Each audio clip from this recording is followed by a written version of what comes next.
Hi, I'm Philip, and I just noticed that there is a new update for the Exstar Hub software.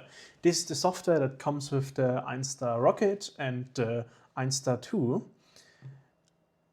I initially only read speeding groove movements of the scanning frame rate in Markerless laser mode and in infrared scanning mode, and I didn't expect much improvement, or I did expect improvement if they stated, but not a lot of improvement, maybe like a few percent, maybe 20% frame rate improvement, but not more. Because I guess from my experience with scanners or with other brands, it's normally like a product is released and then the basic specs like the scan speed don't change a lot in the product life cycle. I expected more from Einstar, since with the original Einstar scanner, there were very significant improvements to the scanner, whilst being updated over the years, I must say. So I was very curious. So now we are in the updated software. If you update it, it will prompt you to recalibrate the scanner, because I guess they changed some more stuff inside. One additional advice for you: change the default path that scan projects are saved at. Because I just stumbled upon a problem that I scanned and the software would crash when I tried to generate the point cloud. I couldn't really explain the problem at first, but then I looked at my OneDrive behavior, and the default storage location for the project is within your documents folder of your Windows user, and this folder is automatically backed up by OneDrive. I guess they do this to prevent data loss, but the problem is, if I now scan and directly generate the point cloud, and OneDrive is currently backing up the raw data, the Exstar Hub software cannot access the raw data files, and then it crashes because it's unexpected behavior. It's you deleted data, or only chunks of data. So change this to somewhere on the C drive, or external second SSD drive, but maybe move it out of your backup space for OneDrive. So now let's test the update. We call it Markerless speed test. And I will first do a Markerless laser scan. Maybe let's think about the scanning performance of the Einstar Rockit in normal cases. In normal, or previously before the update, it was at 20, or it was capped at 20 FPS scanning speed. Simply because the near infrared mode only would allow 20 FPS. But let's try it now out, and it's very exciting, I must be honest.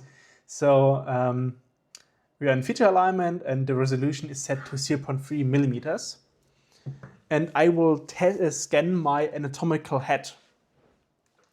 So now let's go into preview mode. I guess the exposure is quite right, and I can start scanning. And as you are seeing, we have a frame rate of 60 FPS. And 60 FPS means the scan speed tripled in Markerless laser scanning. So not only 20% improvement, it's 200% improvement of scan speed. And as you can see, I'm currently at 0.3 millimeters target resolution, and it's scanning very fast. But of course, keep in mind, in Markerless laser mode, you are limited to the tracking capabilities of infrared scanning. So here on the back of the head, it may be a bit hard, but now let's finish the scan.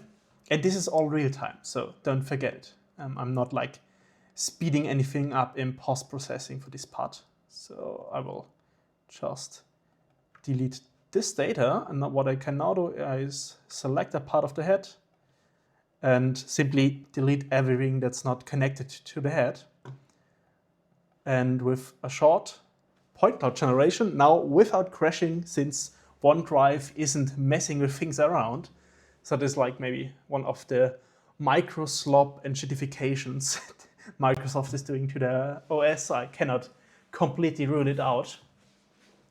But now it's loading, and we'll shortly see the result. So yeah, the new Markerless laser scanning of the Einstar Rockit. I mean, yeah, it's incredibly fast, and I guess this will lead me to seriously considering using the markerless laser scanning way more than normal marker mode. So marker mode is 90 FPS, and now the markerless laser scanning is 60 FPS. So the gap is closing. So this was the markerless laser scanning speed improvement. Now let's try out the NIR speed improvement. So for the infrared scanning, speed test, and basically the same. I will do a small object, set my resolution to 0.3 millimeters, since I'm still scanning the head. And to remind ourselves, in near-infrared scanning, we are normally bound to 20 FPS scanning speed. So we are at 0.3 millimeters. Let's up the distance a bit. And now let's look at the performance. And as you can see, we are like, yeah, at 40 to 45, I would say somewhere between 30, 35 and 45. I guess it's still now a bit hardware limited of your computer you're scanning on. But yeah, it's drastically faster. So also like doubling in speed. And let's not waste too much time with scanning, just a quick test of this head. So like this will suffice. And we can now again just delete the data around the head. Like this. Now select our connected domain, invert and delete. And now we can generate the point cloud. Keep in mind, this is now near infrared scan at 0.3 millimeters resolution. But the speed improvement is basically for all scanning resolutions. Maybe at the highest scanning resolution, especially laser mode, you will be hardware limited at some point, simply because your GPU cannot render like the real-time data at some point. So now I would say this also looks quite fine. And to reminiscent, we have tripling in speed for the markerless laser scanning and doubling in speed for the near-infrared scanning in feature tracking mode. So yeah, I'm honestly a bit baffled. Like, it's like a speed improvement that potentially could have been like a software or a soft-locked license upgrade for the software, but the scanning software is free. So yeah, I would say Einstar is keeping on delivering. One point I forgot to mention until now is that this frame rate increase is currently only working in wired mode, so having the scanner connected over USB cable to your PC. After contacting the support of Einstar, I found out that they are currently working on getting it also to work on wireless scanning, so over the Wi-Fi, so you don't need a cable.